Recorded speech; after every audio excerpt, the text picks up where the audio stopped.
who issued orders and who shall be responsible for the crimes or most responsible for the crimes. And for that reason, we should not resort to other criminal laws to interpret such a case.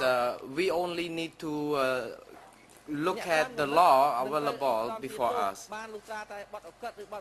An instigator shall only be liable to punishment if the commission of or attempt to commit felony or misdemeanor is established.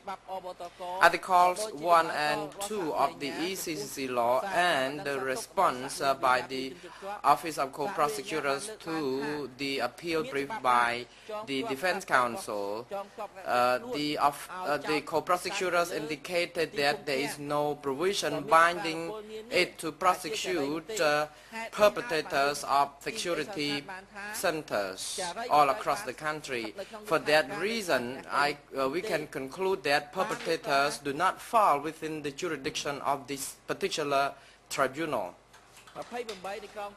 According to Article 28 of Cambodian Penal Code, which states that only the instigators shall be liable for the crimes. So reading this in the code and the law of the ECC altogether, we can feel that they are enough to interpret who shall be responsible for the crimes. This article is very consistent with Articles 1 and 2 of the ECC's law and Article 1 of the agreement, which is set to prosecute two categories of people: the senior leaders of DK and those who were most responsible for the crimes. The most responsible people for the crimes, as referred to Article 1 and 2 of the ECC law and Article 1 of the agreement, are those who instigated or initiated or ordered the commission of the crimes as set forth in Article 28 of the Cambodian Penal Code and Rule 87 of the ECC internal rules. The prosecution and the trial chamber must examine the evidence submitted by the parties, and particularly the evidence the co-prosecutors have located. The secret decision of the CPK of 30th of March 1976. There are a lot of prisons, and the prosecutors submitted that S21 was a unique prison. However, the defense counsel believed that both the accused and other civil parties were victims of the crimes committed at those detention facilities. My family members have also been victims of other prison centers or security centers. I believe that there are more than 200 security centers, and there is another security center which is also part of the center party. It was near Wat Botum. We call it S21. It was not really rather S71. It was not included. International law cannot be applied to an individual, but a state, an international organization, and multinational company. It is therefore only senior members and head of the government who shall be held accountable for crimes against humanity as they represent the state. Likewise, only the leaders of the party who hold senior positions of power and who made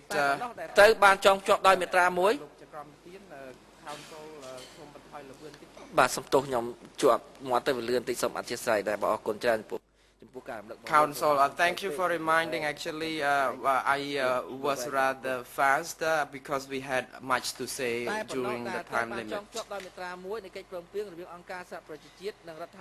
Likewise, only the leaders of the party who hold senior positions of power and who made decisions on policies which give rise to the commission of crimes against humanity, grave breaches of Geneva Conventions of 12 August 1949 shall be bound by Article 1 of the Agreement, Articles 1 and 2 of the ECC law, Articles 24 and 28 and Cambodian Penal Code. Dutch were only chief of prison guards. He was among the chiefs of the guards of the 196 security centers across Cambodia. He is therefore not bound by Article 1 of the agreement and Articles 1 and 2 of ECC law. Thus, this does not mean that judges shall make sure they hand down their decision with the adoption of a decision by any of the other preceding tribunals. Furthermore, there is no provision whatsoever in the agreement and the ECC's law obliging the co-prosecutors to charge a former chief of security center. Even the chamber itself is not legally obliged to try perpetrators who were the heads of the security centers around the country, including the chief of S21.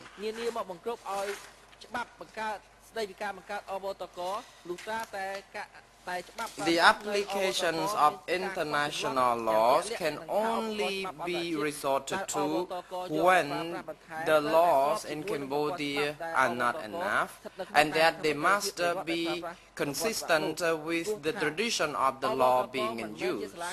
Because the ECCC is not an independent tribunal as ICTY. According to Article 12.1 of the agreement, the ECCC is within the sovereignty of the country which follows the civil law tradition. And for that reason, ECCC is bound to apply the civil law. And if the chamber tries to resort to using other international laws on top of what the available existing law, it violates or disregards all the existing laws. So in conclusion, the ECCC law is fully employing the civil law tradition. For that reason, we have to be bound by the principle nullum crimen sine lege.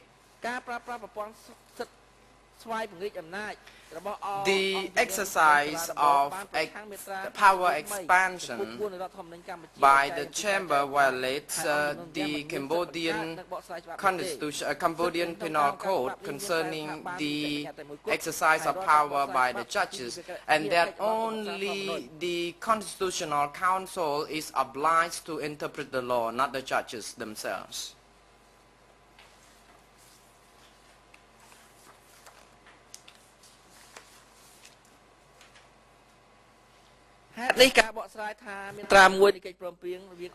So the interpretation that Article 1 of the agreement, which reads that crimes under DK shall be prosecuted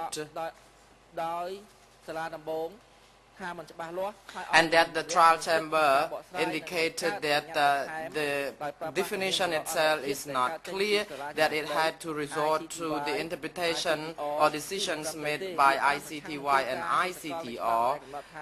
To the defense counsel, it is not proper because it against the rule of nullum crimen sine lege. And the accused himself does not fall within the jurisdiction of the court.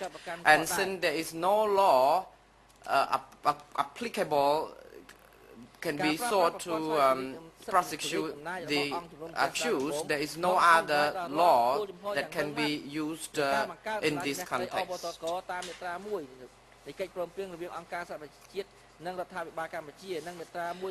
Article 1 of the agreement between the United Nations and the Royal Government of Cambodia and Articles 1 and 2 of the ECC law have to be well applied, otherwise it really infringes the rule of law. Also, infringes the law on treaties or of treaties. And the interpretation of the law shall not fall out of the context of the law as set forth in the treaty signed by the government and the United Nations. Both in Tokyo and Nuremberg, the tribunals ban the chamber to expand its power autonomously.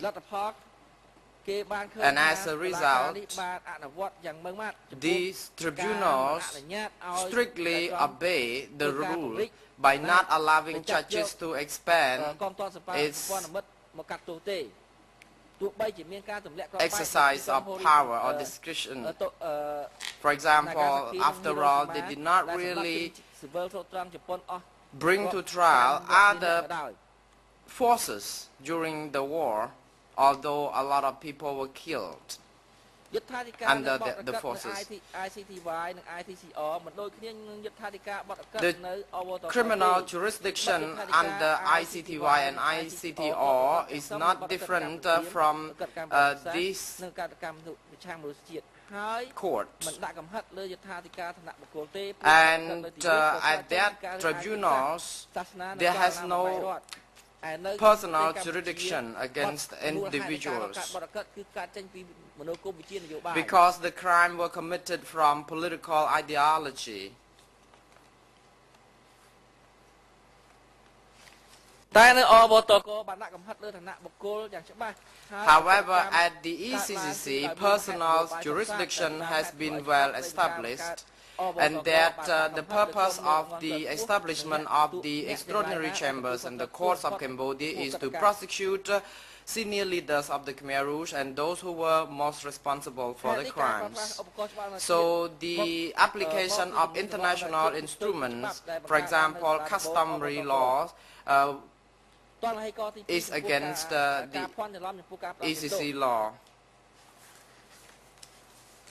Second ground, the error on sentencing.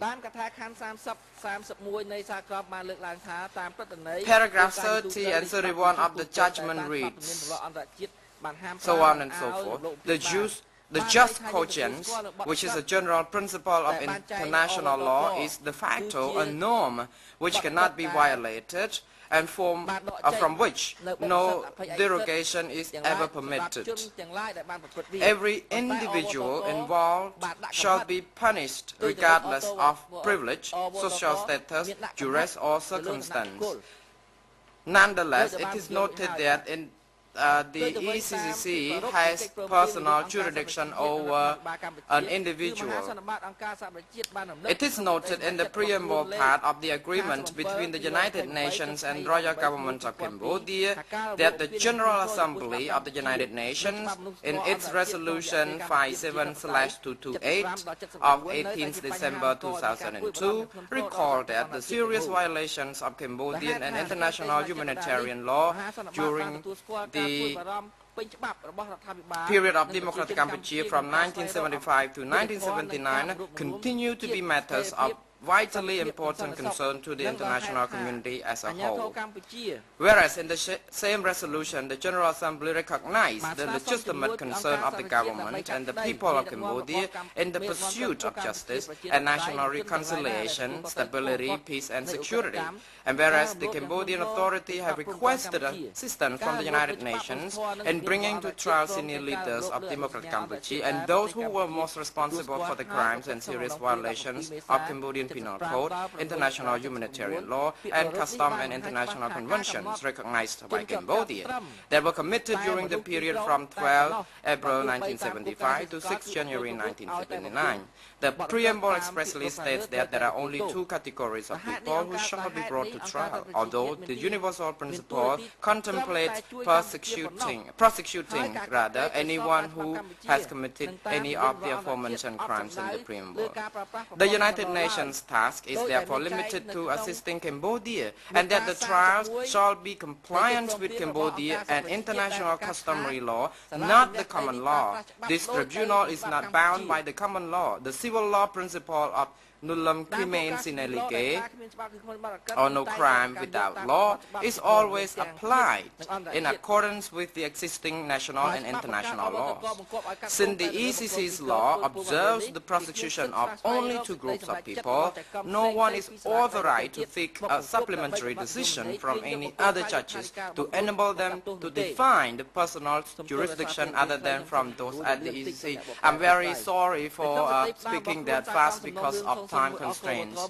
In the introductory part of the trial chamber's judgment in case 001, the trial chamber has failed to make use of the ECC's law or Cambodian penal code such as articles 4, 5, 24, 25, 26, 28, 32, 35, 36, and 46 to prove the legality of the evidence. Instead, the judgment is flooded with jurisprudence from ICTY, ICTR, ICTS, Hoksho, and Nuremberg. Such decision has not only called into question the right to receive international assistance, but it also expands the scope of interpretation of the law by analogy, when the power of the chamber has been expanded through its application of arguments from jurisprudence. By so doing, this chamber totally applies common law, which is contradictory to the civil law, which has been the exclusive law of Cambodia for a long time.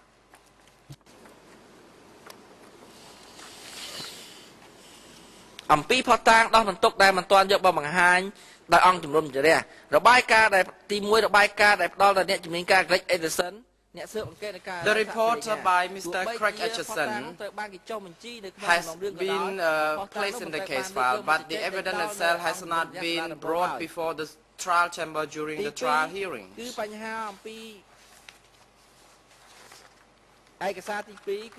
Document number 2 is about F14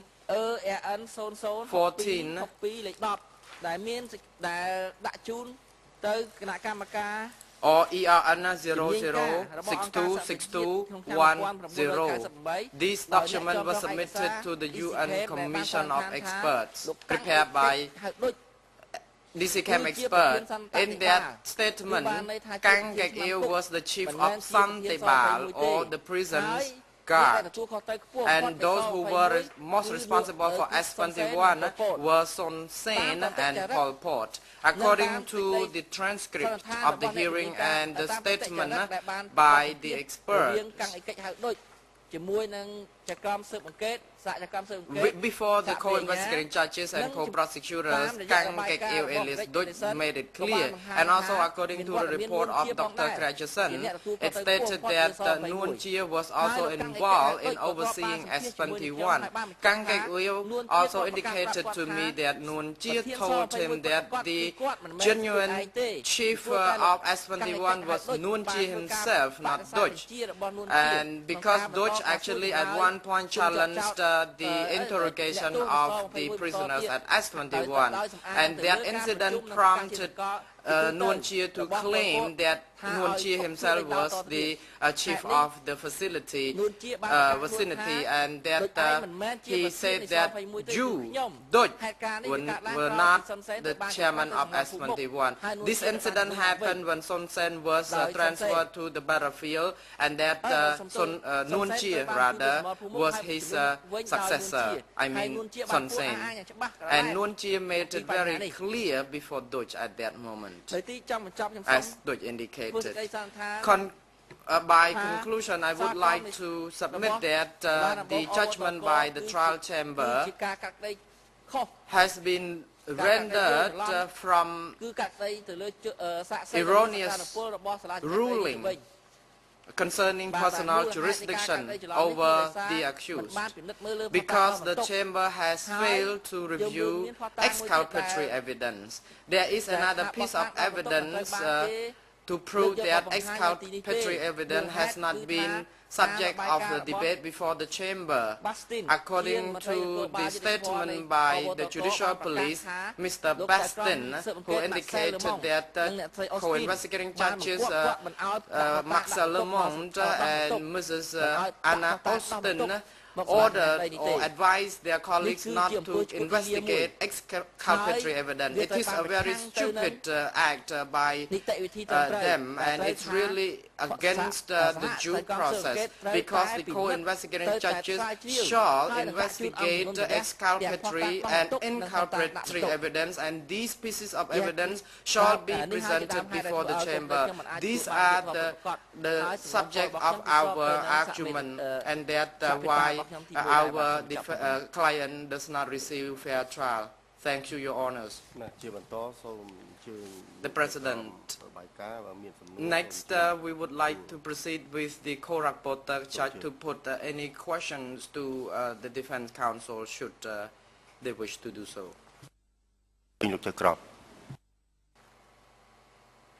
Judge Yasinke, you may proceed.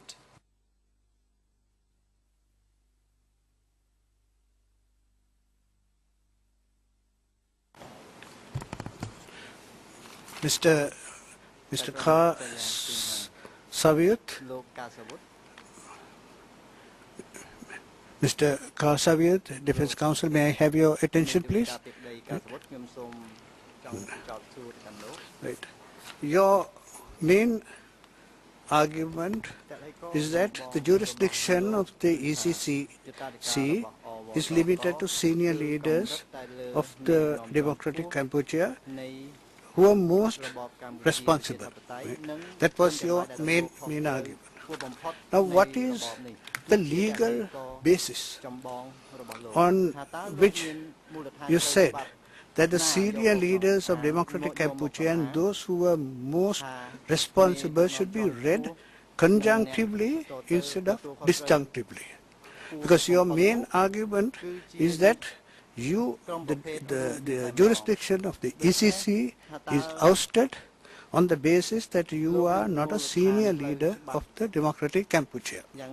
So would you tell us the legal basis on which you sought to oust the jurisdiction of this court?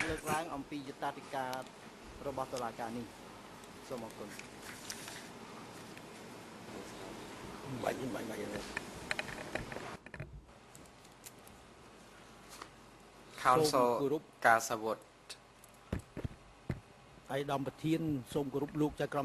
Mr. President, Your Honors, and the Court.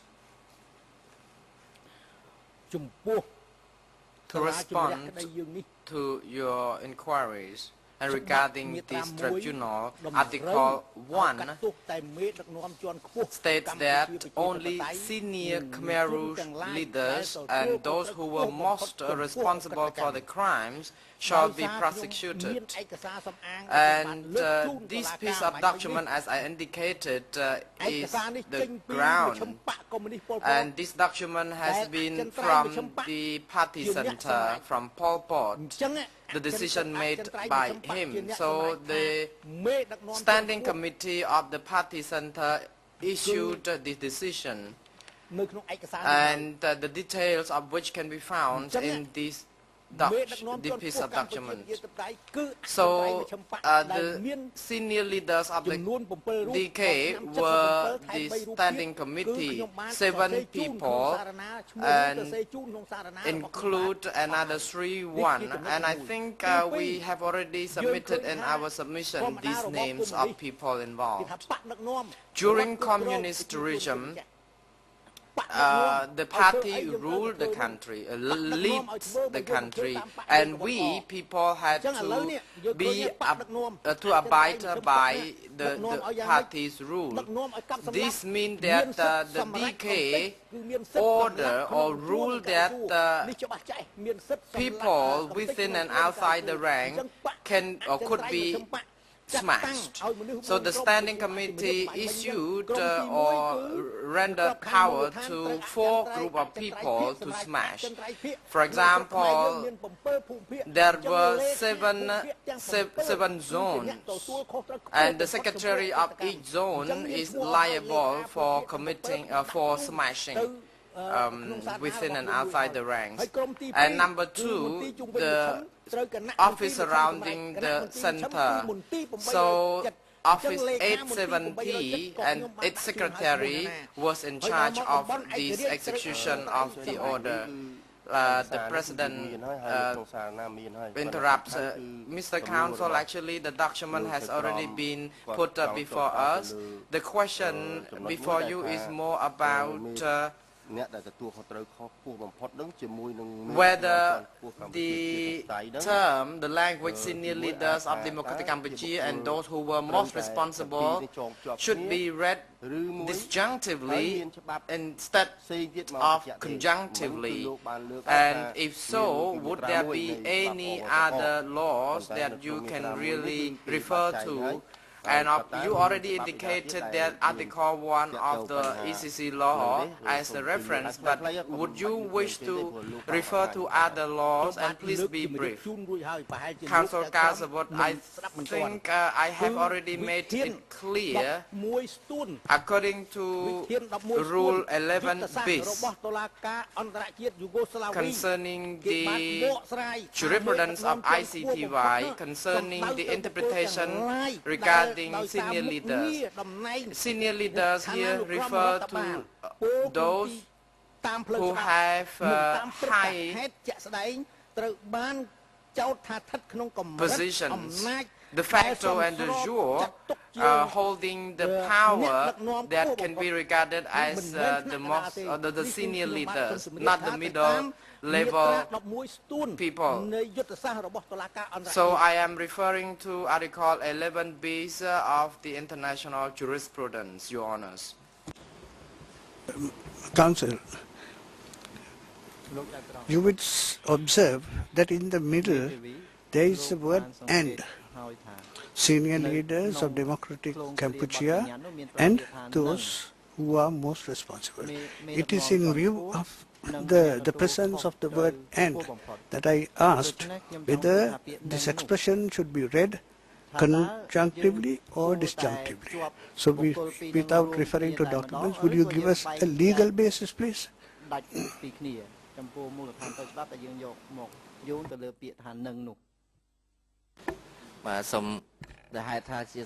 Counsel Kong Ratiri,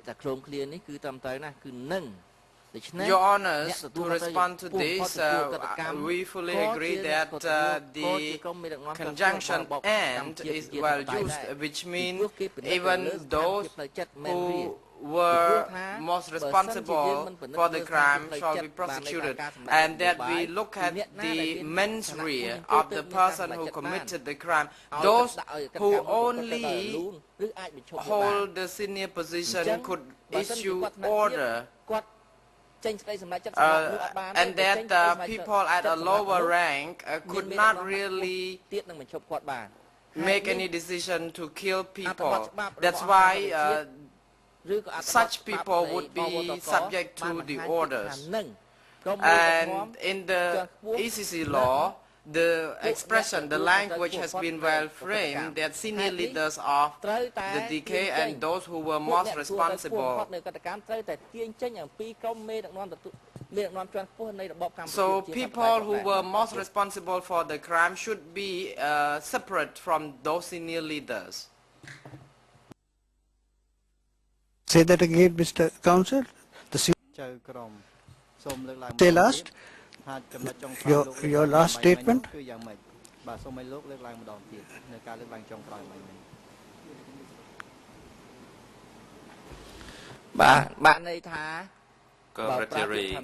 The word "and" based on the Article 1 of the agreement between the UN and the government, and Article 1 and Article 2 of the ECC law, that the senior leaders of the Democratic Cambodia and those who were most responsible for the crimes. The word "and," it means they are it is conjunctive. It means those who were most responsible for the crimes must be those who were senior leaders of the Democratic Cambodia. Otherwise, they would not be most responsible for the crimes. I hope I am clear, Your Honor.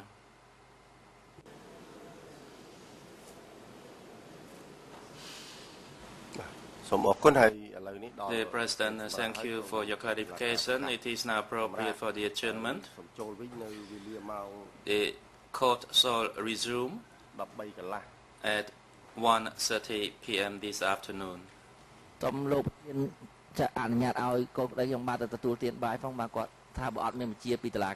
council may my client also have a break and go for lunch. Without your permission, he won't be able to go. The President's microphone is off. The graphic, all rise.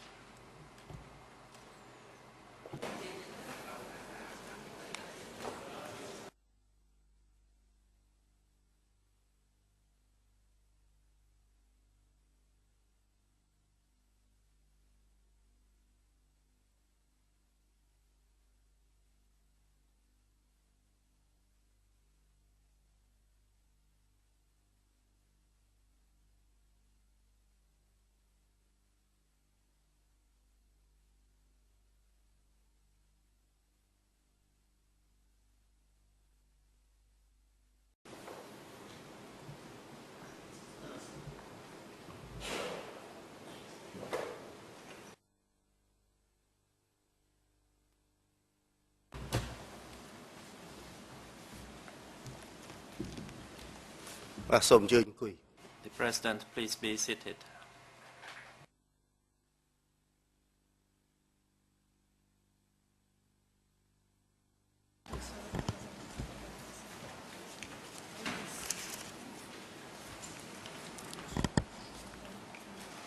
The President, the court is now in session.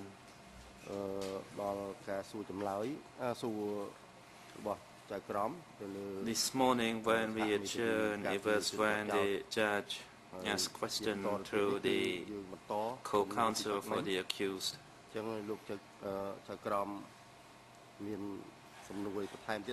I would like now to give the floor to the judges of the bench.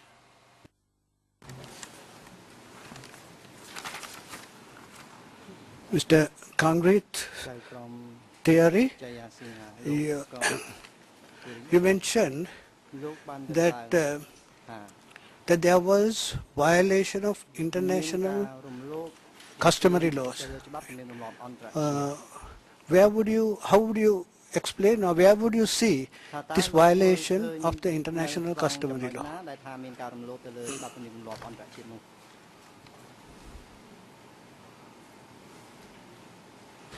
Thank you, John, for your question. Regarding the application of the international customary law, is contradictory to the civil law system practiced in Cambodia. The international customary law and the case law used shall not be inconsistent with the practice used in Cambodia. Even relying on the interpretation of the common law, that is the case law on the international customary law, they shall compare and see the distinction in the commission of an offense, and that the law shall be formed for the court which use a similar system. However, here at the ECC, it's a mixture of the application of those laws, that is the combination of common law and civil law systems.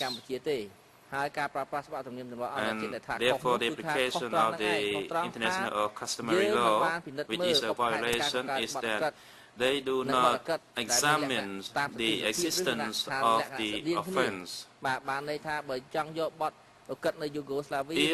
the crime committed in Yugoslavia or Rwanda its existence cannot be comparable to the crimes committed during the Democratic Cambodia, unless a similarity exists, then the law cannot be applied. That is in regards to the violations of the international customary law. Decisions made in other judges cannot always be applicable to the decisions made in this court. because of the definitions on those offences. Thank you.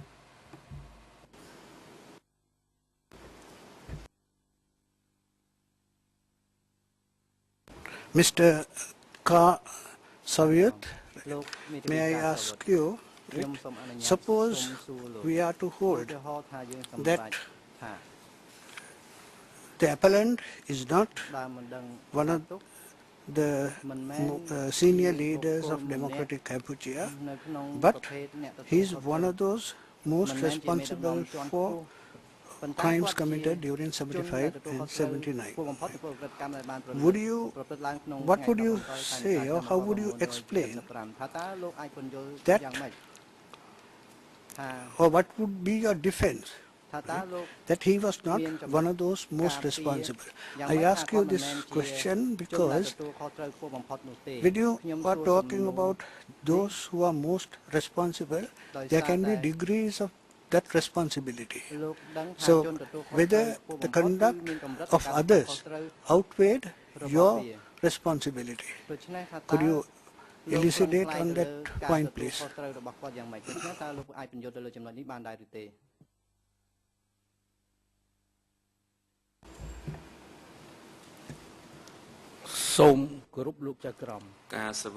Thank you, John, for your question. In 1975, the period that John asked, I'd like to reiterate that in 1975, Cambodia was at M13 in Om Lang, in Tpong district, Kampong Speu province. He did not participate in the evacuation of people, nor the killing of people. In the judgment, as well as in the indictment, it states that the people who killed, those who killed the people were the military officials. And Duch at that time was a policeman in Kampong Speu. He did not involve in the killings of people in 1975. Thank you, John. May I ask you, Mr. Kasayut, that when the appellant gave evidence before the trial chamber, he stated there were more than the number that already indicated who died in S21, and I am responsible for the crimes without denial. I was the person alone who was in charge of the crimes, and I still maintain that position. Is there any explanation that you could, at this stage, deduce to why you made that admission before the trial chamber?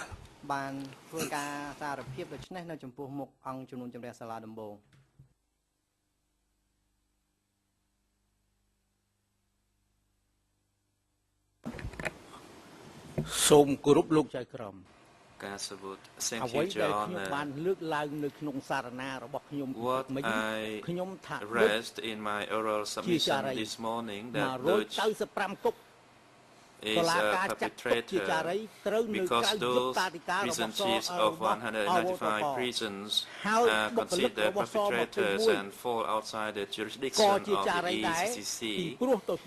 Therefore, staff and Duch of S21 shall be perpetrators and fall outside the jurisdiction of the ECCC. Thank you.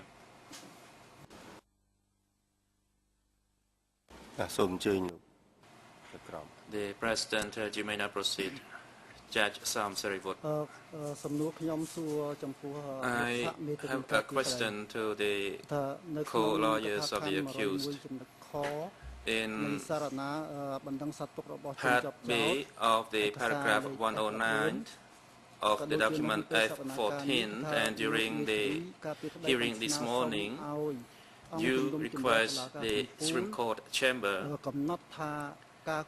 to consider that the detention of Kang Kech Ye Velis Duch is a form of protection for a potential witness in identifying senior leaders and those who were most responsible for crimes committed at S21. The question is, can you clarify if there is any legal basis for your argument? Thank you, John, for your question. I would like to respond to your question.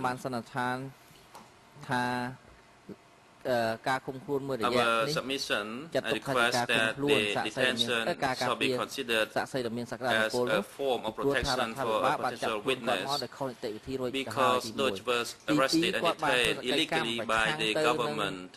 And secondly, he also provided testimony in regards to the S21 crimes and also to overcome the interview by Netaya with Pol Pot that it was formed by the Pol Pot by the Vietnamese group. But in fact, Doge said S21 was established during the Khmer Rouge regime with him as the chief of Son Tek Bal, and Nun Chi and Son Sen were his superiors. Also, if we consider the legality of evidence, we can also review the document stated by my colleague this morning, that is a document dated 30 March 76, which lists a number of people who could smash the people inside and outside the rank. There were those who were within the standing committee of the party, that is, for the smashing in the autonomous zones and around the central office, and for the second line, that is for the military, the central military with Son Sen as the general staff to conduct those operations. So Son Sen was actually the one who directly supervised S21, and once he was transferred to the border to counterattack the Vietnamese, Nun Chia told Doge that he was the chief of S21. Because Doge sometimes he protested to the order to kill some people at S21. That's why Nun Chia made a declaration that he was the chief of S21 and not Kang Kek Yew alias Doge. And this is the evidence attached to the legality that Doge could be a potential witness. And the second point is that Kang Kek Yew alias Doge always cooperates with the court. And actually, the court put some questions regarding the crimes committed at S21 as well as the hierarchy of the S21, which were fully cooperated and responded by my client. That is the reason the previous detention shall be considered a form of protection for the witness. Thank you, John.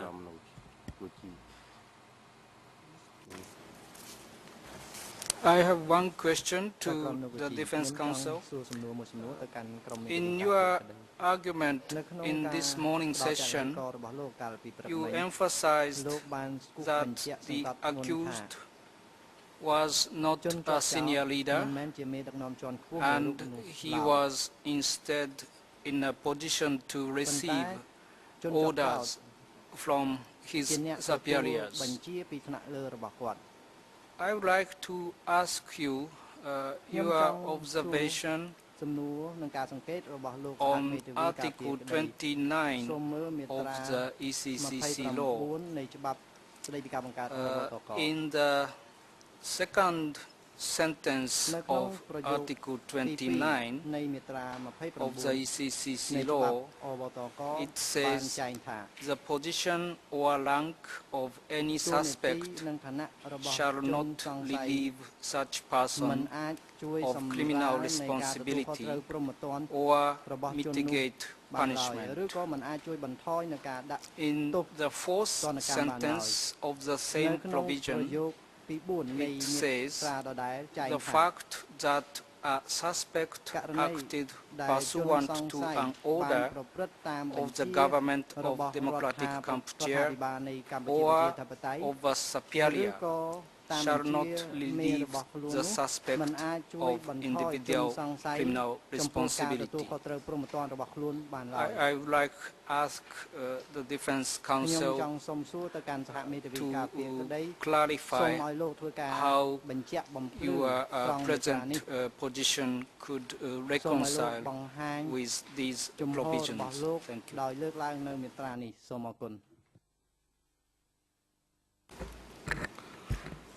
សូមគោរព លោកចៅក្រម ការសវុត Thank you Your Honor បញ្ជាក់ថាជួនសង្ស័យ I'd like to respond that the word suspect according to Article 2 of the ECCC law which defines that the senior leaders of Democratic Cambodia and those who were most responsible for the crimes they are considered as suspects.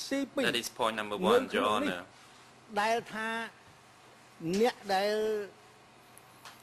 បានប្រព្រឹត្តបទអក្រិត The persons who committed the offences មិនអាចជួយជួនសង្ស័យនោះឲ្យរួចផុតពីបទល្មើសជំរាបថាច្បាប់នេះគេចែងចងក្រងជាទូទៅ is that in this law the law defines the suspects for the crimes they commit. If a person commits a crime in another country, the person shall be arrested and prosecuted. However, the ECC law is specific and it restricts the types of people who commit the crimes. That is, the senior leaders and those who were most responsible. So the rest are considered perpetrators. And the perpetrators, co-perpetrators, accomplices, for example, they are outside the jurisdiction of the ECCC. And as I stated previously, 195 other prison chiefs were considered perpetrators, and Dutch subordinates are also considered perpetrators, and Dutch himself receives the orders from Son Sen and Noon Chie, so he shall also be considered perpetrator and fault outside the jurisdiction. Congratulatory, I would like to add to the comments made by my colleague. In Article 29, as your judges and judge quoted, regarding the rank or the position of the person, I think it is barred by the domestic law and the international customary law. However, Your Honor also review Article 1 of the agreement and Article 1 and 2 of the ECC law that this court shall only prosecute those who were senior leaders and most responsible for the crimes committed. This means that if he is found to be amongst these two groups and that he acts without duress, then he shall be prosecuted. But the evidence reveals that he is not within the two groups. And according to the general principle of legality, or the defense, the necessity defense, then he shall not be prosecuted. Here we are not talking about the subject matter jurisdiction. We are referring to the personal jurisdiction. If my client does not fall under the personal jurisdiction, then there is no need to examine other jurisdictions. Thank you.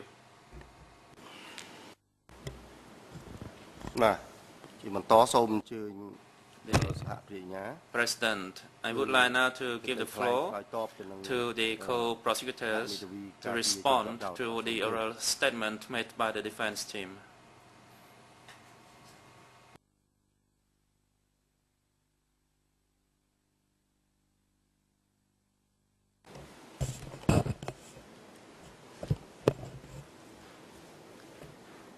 Chia Liang, Good afternoon, Your Honors. Good afternoon, everyone. After hearing the oral submissions by the defense team for Kang Kek-yew alias Dutch and the statement made by the accused, we would like to make the following response. Today, the Supreme Court Chamber of the Extraordinary Chambers in the Courts of Cambodia opens a public hearing on the appeals by the parties from the 26th July 2010, the date in which the trial chamber pronounced its judgment.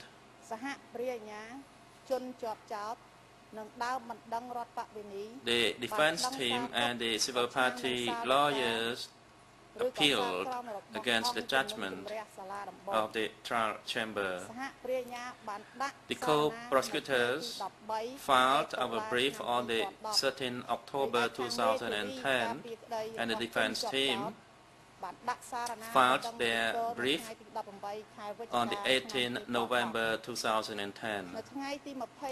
On the 20th of December 2010, the co-prosecutors filed our response to the appeal brief by the defense team for Dutch, and on 14th January 2011, Dutch response team also replied to the response by the co-prosecutors dated 20 December 2010. Lastly, the defense team also submitted new evidence on the 25th February 2011, and the co-prosecutors would like to respond to the submission and the briefs to the response of the co-prosecutor dated 20th December 2010 with the following arguments. On the issue of personal jurisdiction over Dutch, the defense team in their written submission, referring to Article 209 of the Code of Criminal Procedure and the ECCC law, that Dutch falls outside the jurisdiction and Dutch shall be released, and that the previous detention shall be considered as a form of protection for a potential witness to identify the senior leaders and those who were most responsible for the crimes committed within the framework of S21. The arguments raised by the defense team, we would like to respond that in regards to Article 290 of the Code of Criminal Procedure and the ECC law, that Dutch falls outside the jurisdiction is contradictory to Article 1 of the ECCC law, which is a special law for the enforcement and implementation in this ECCC. In addition, Dutch cannot be considered a potential witness in case 001, as Dutch recognized his role and responsibility, in particular the recognition of the crimes committed at S21 as chief of the Central Office of S21. Therefore, Dutch is the most responsible person for the crimes committed within the framework of S21, which is a special center within the hierarchy and structure of all the security centers within the democratic Cambodia. For the determination of the responsibility of Dutch within the framework of S21, the co-investigating judges categorized the dossier into separate files, and as a result, Dutch was sentenced by the trial chamber to a single sentence of 35 years of imprisonment. And in case 002, Dutch can be a potential witness to identify those who were the senior leaders involved in the crimes committed within the framework of S21. and Dutch was not charged in case 002 by the co-investigating judges. During the initial stage of the hearing of the trial chamber, the defense team for lawyer only raised the issue of preliminary objection on the statute of limitation of the 1956 Penal Code on genocide and on murder and torture, which was stated in Article 3 of the ECCC law, which at that time these two offences were rejected by the co-investigating judges to include in the indictment or the closing order, and which we appealed. And finally, the pretrial chamber agreed with the appeal of the co-prosecutors to include these two offences in the indictment. Therefore, the submission by the defense on the personal jurisdiction in their response to the appeal of the trial chamber cannot be accepted, because it is contradictory to the spirit of Rule 89 of the internal rules, which states that parties need to raise their preliminary objection during the initial hearing, otherwise they cannot be accepted. In addition, the defense team did not appeal the sentence or the conviction, as the trial chamber sentenced him to 35 years imprisonment, and the defense team raised the issue of error on the determination of personal jurisdiction of Dutch. And on this particular personal jurisdictional issue, the trial chamber decided appropriately, as it had formed the view that Dutch fell within the jurisdiction of the ECCC as a person who is most responsible for the crimes committed within the framework of S21, committed from 17 April 1975 to 6 January 1979. In addition, Dutch himself frequently acknowledged his responsibility for crimes committed within the framework of S21 as chief of the center even during the investigative stage. And on the last day of the hearing, after a 9-month period from the 30th of March 2009 to the 23rd of November 2009, which was the last day of the presentation on the oral argument. For the oral argument, final oral arguments, the defense team raised the issue of personal jurisdiction over him, and that he did not fall under the jurisdiction, he shall be acquitted. Dutch himself also stated that the trial chamber shall release him. In contrary, the international co-lawyer stated that he only seek the mitigating or lenient sentence for Dutch.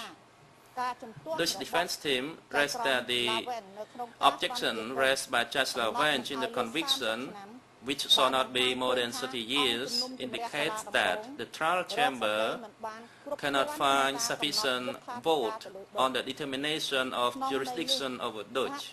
This means, as we understand, the arguments raised are not correct, as the trial chamber found that Dutch falls within the jurisdiction of the ECCC as a person who is most responsible for the crimes committed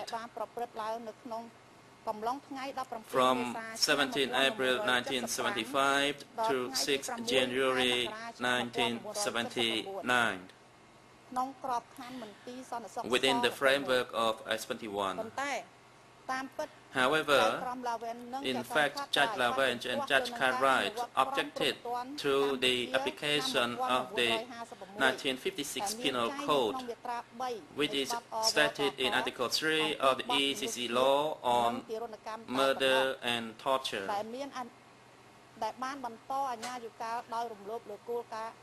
As it violates the principle of retroactivity as raised in the preliminary objection raised by the defense team during the hearing. We also would like to submit that the interpretation of the law stated in Article 3 of the ECC law, pursuant to Article 12 and Article 30 of the agreement, this tribunal shall apply the domestic Cambodian law. In case there is a lacuna, then international law shall supplement. And the ECC law was adopted by the Cambodian National Assembly, which the use of the civil law system in Cambodia, and judges shall not interpret differently. The rest by the defense team that Dutch was at the lowest level of the Communist Party's hierarchy within the Democratic Cambodia government, as relying on the document of Mr. Greg Atchison that Dutch position is similar to that of a regiment commander, and he is not of any higher position or a minister of any ministry. In contradiction, Dutch only had a role similar to that of a commander of a regiment. And how many people under in one regiment is uncertain. The actual number of soldiers within the regiment is always unclear. However, based on the testimony of Dutch before the co-investigating judges, that the staff of I-21 comprised of those from Division 703 of NAP, and there were about 300 of them, and from M13, about 10, and some forces were led by Comrade Sok. In addition, according to the document regarding the forces at I-21, there were a total of 2,327 workforces, is similar to that of a regiment commander, and he is not of any higher position or a minister of any ministry. In contradiction, Dutch only had a role similar to that of a commander of a regiment. And how many people under in one regiment is uncertain. The actual number of soldiers within the regiment is always unclear. However, based on the testimony of Dutch before the co-investigating judges, that the staff of I-21 comprised of those from Division 703 of NAP, and there were about 300 of them, and from M13, about 10, and some forces were led by Comrade Sok. In addition, according to the document regarding the forces at I-21, there were a total of 2,327 workforces under I-21.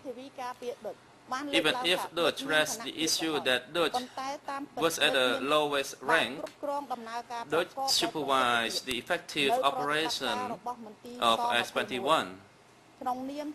As chief of that security center, with its powers throughout the country and with specificity that no other prisons had.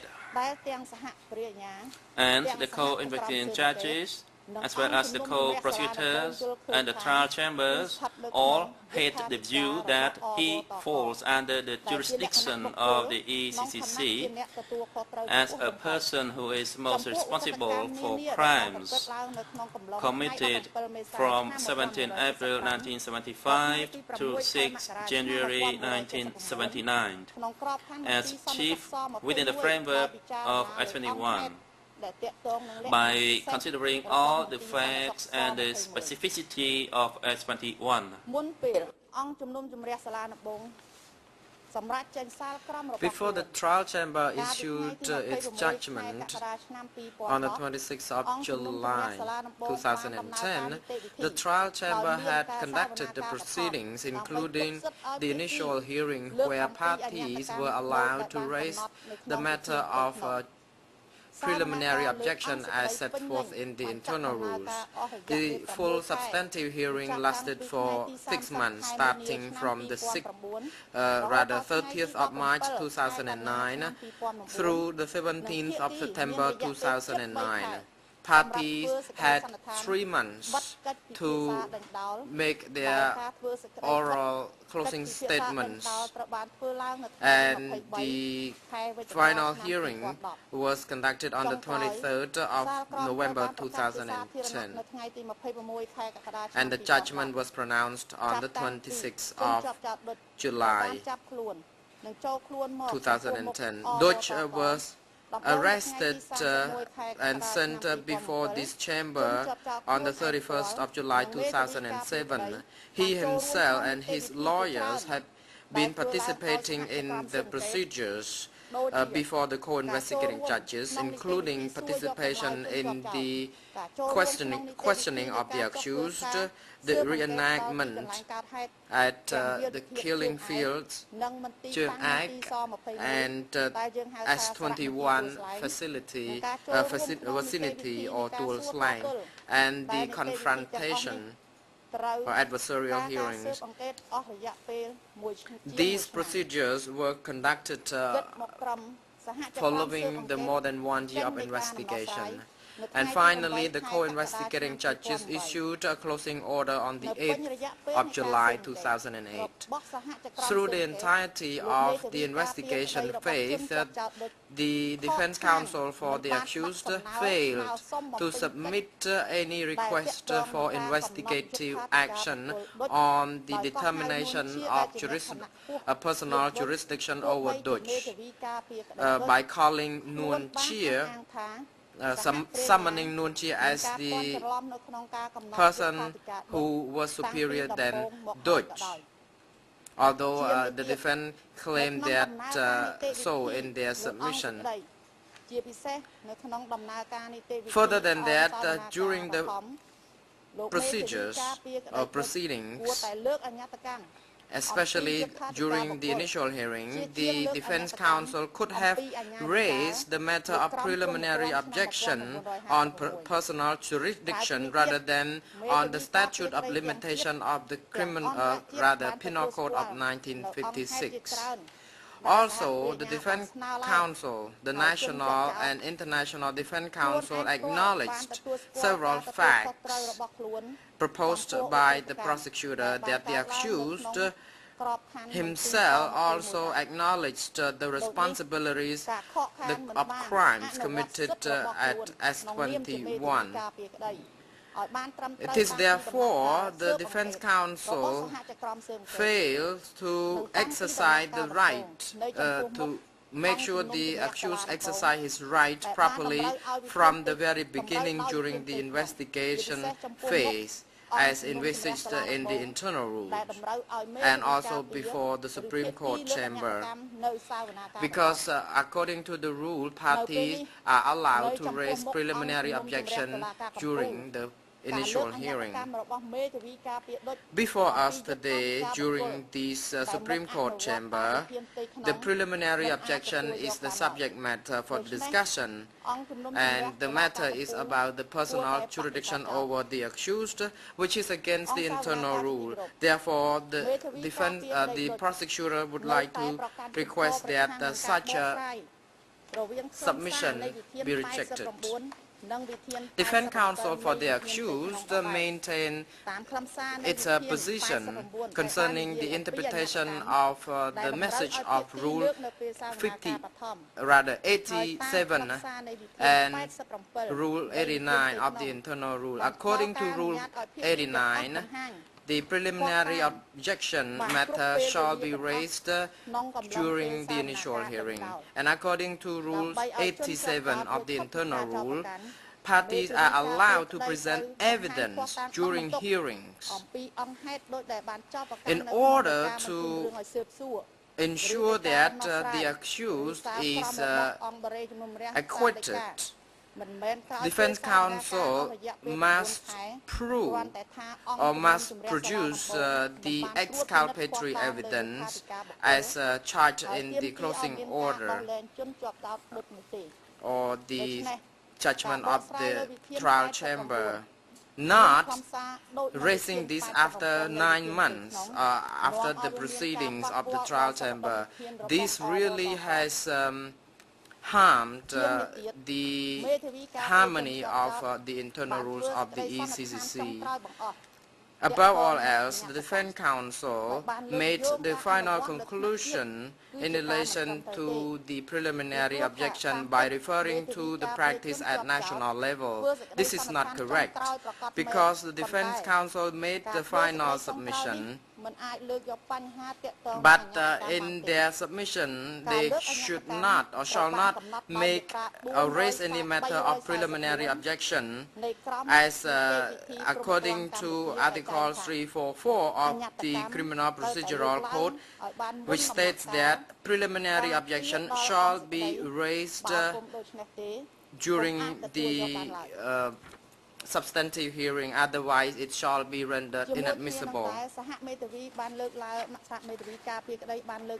The defense counsel in their appeal brief also raised the matter of the law outlawing the DK group. This morning, their position has been reiterated concerning Article 5 of the law on the outlawing of the Democratic Cambodia group.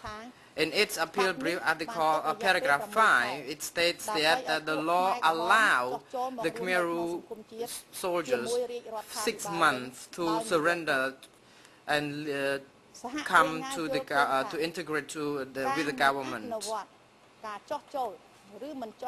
The prosecutors submit that whether the person surrender or not surrender, it was not really the authority of this tribunal to decide. The co-prosecutors charge Dutch pursuant to the internal rule.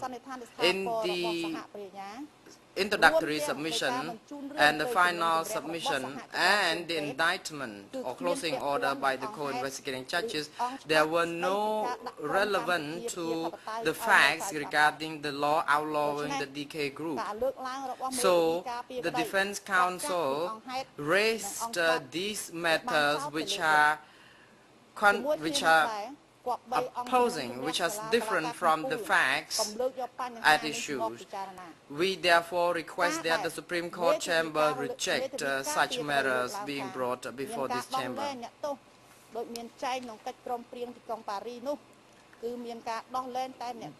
Regarding the prisoners released, as stated in the Paris Peace Accord, there were some prisoners who were prisoners of war who have been were released, but for those who committed crimes during the period of 1975 through 1979, crimes falling under the jurisdiction of the ECCC has not been included in that accord. We would like to draw the attention of the Defense Counsel to refer to this Paris Peace Accord, and in particular the preamble part of that accord. The Defense Council also referred in their brief when they refer to Article 99 of the Penal Code of 1956. And this is, of course, contradictory to Article 100 of the same Penal Code. As the defense already indicated under paragraph 35 of its brief that, according to Article 99 of the Penal Code of Cambodia, which states that crimes could not be crimes if they were committed under orders, and that the order had been issued by the legitimate authority. The submission by the Defense Council gives rise to the question that whether the Democratic Cambodia regime exercised or implemented any law, enforced any law. The answer is very simple. The regime did not apply any law. The national and international community have been fully aware that the regime killed, starting from killing former officials of the People Republic before in 1975, while Cambodian people were evacuated from Phnom Penh, and the execution of the former soldiers and officials were killed because they were under the pretext that the American would bomb the cities. And later on, purges were carried out within their ranks. People who were purged were accused of being the bull within enemies.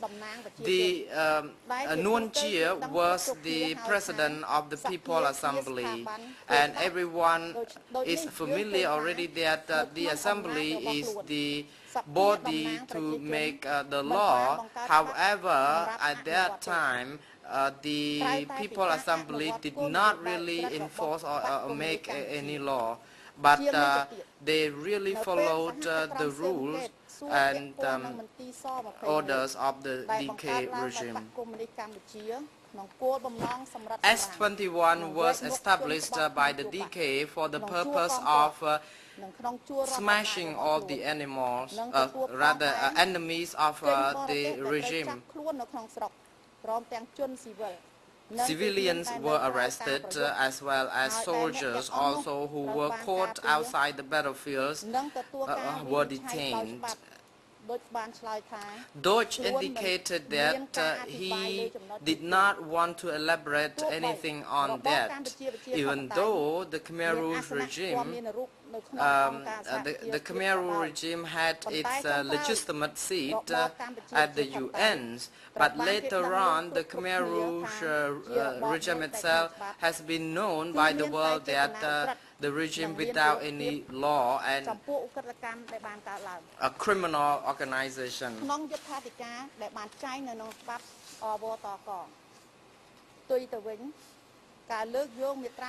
The reference to the above articles by the Defense Council, for example, the spirit of Article 100 of the Penal Code of 1956, which states clearly that subordinates who received orders and who knew that the order were illegal, they would not be relieved from being prosecuted. This article links closely to the fact that Deutsch fall within the investigating framework of the context of S21, because Deutsch was quite familiar of the criminal implementation of the conducts of the Khmer Rouge regime, and he was quite familiar with this even when he was at M13. He was familiar with the execution of people en masse and also the removal of right to ownership. Therefore, Deutsch must have known very well about the orders his superior had imposed on him he shall not be falling out of the jurisdiction concerning the crimes he committed at S21, regardless of his working under jurors. According to Article 29 of the ECCC, I quote, the fact that a suspect acted pursuant to order of the government of Democratic Cambodia or a superior shall not relieve the suspect of individual criminal responsibility.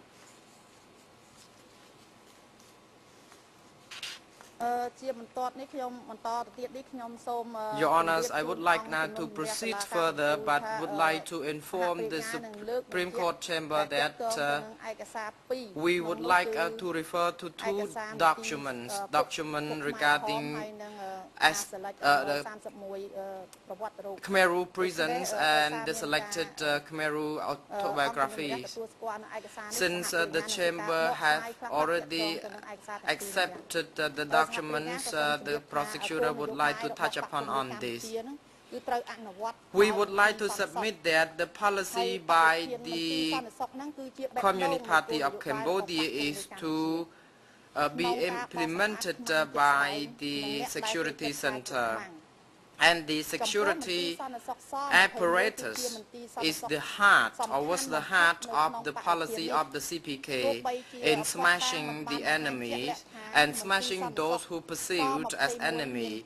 S21 was the most important office in this apparatus.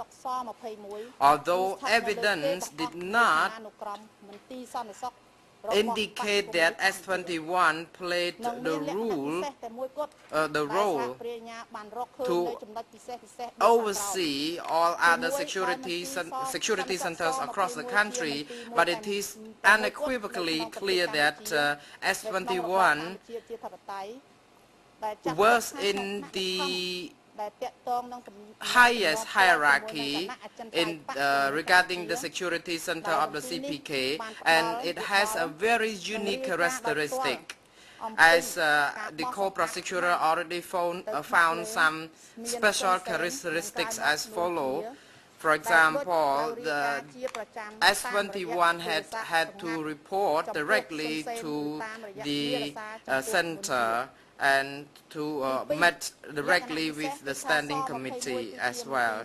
And this communication had to be done through with Son Sen and Nuon Chia.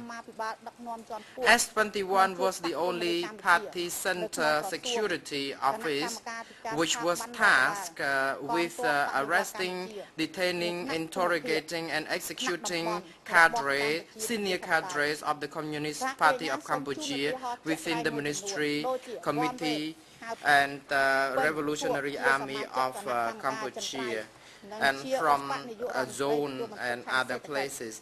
The prosecutor would like to refer to the name of some people, important people who were killed at S21, including Won Wade, alias Pinh Thuo, member of the Standing Committee and Deputy Prime Minister in charge of Economy, Koi Thuon alias Thuch, Minister of Commerce, Ho Nim alias Post, Minister of Propaganda and Information, To Phuen alias Phin, Minister of Public Works, Suo Wasi alias Duen, former head of Office 870 and Minister of Commerce, Nong Suon alias Jay alias San, Secretary of the Agriculture Committee, Chum Sam Auk alias Pong, Office Administrative Office, Chai Kum Ho alias Hok, General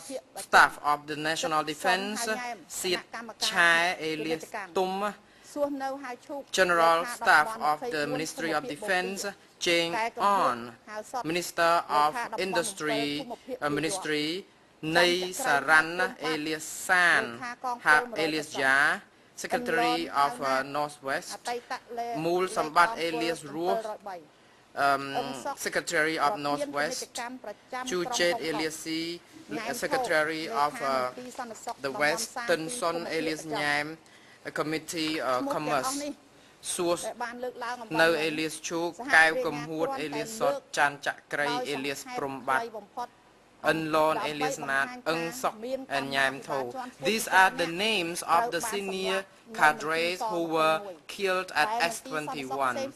But other security center did not really oversee such executions of senior people. Regarding the detail of the list of names of prisoners at S21, we may refer already to the list I submitted before this chamber, the trial chamber, and the defense counsel also refers to this list as well during the investigation phase. S21 was operated as a tool to smash all the security elements within its rank with the support from Dutch to make arrests and smash any subordinates, several of whom were killed at S21 and Presor. Dutch himself admitted that some Presor prisoners were sent to Chiang Ai to be smashed. Dutch referred to ERN 0006728, which indicated that 17 people were sent to be executed, taking from S27 or Presor to Chiang Ai, and 160 children were also sent to be smashed at Chiang Ai. Without support from Dutch, the superiors would not know what the subordinates could have committed, or they would not be arrested. This proves that Dutch himself was familiar with this, and that his request to his superior would never be rejected. It indicates that Dutch was vested with power to make a decision. It is contradictory to what the defense has indicated, that their client did not have any power to make any arrest or detention. And it is also contradictory to Hum Hoi's testimony, in which he indicated that in some instances the accused himself went to arrest people in person. S21 was the only security center during the decade that has the scope to cover the whole country. This center provided advice and coordinated the smashes of the people with the administration and other military all across the countries. For example, Dutch met in divisions 290 and 170 to search for the name of about 20 people to be arrested and executed. S21 on top of that received all prisoners from across the country. Furthermore, S21 employed a very broad resources, and including the interrogation, detention, and torture, and it had employed real organizational chart. The directives had been issued strictly to be obeyed by his subordinates. There were 3 interrogators group, including the cool, the chewing, and the hot ones. And the interrogators were trained by Dutch. Execution was carried through blood drawing and people were taken to be executed at Cheung Aek through annotation by Deutsch. In one of the annotations, Deutsch stated, Uncle Peng smashed them all. S21 was the security center of the Democratic Cambodia that had the most people under its operation. There were 2,327 people working for S21. No other security center had this number of people. Also, S21 received Vietnamese prisoners of war and Westerners who were arrested at the sea. For example, the 3 Westerners who were arrested from the coastal area of Kampong Sound were sent directly to S21. They were not sent to any other autonomous security center. So it is true that S21 had the biggest power than the other security center across the nation. As indicated and as observed, the special characteristics of S21 above, the co-prosecutors submit that the Defense Council have failed to prove any speciality or special characteristic of Chong Choroi security prison.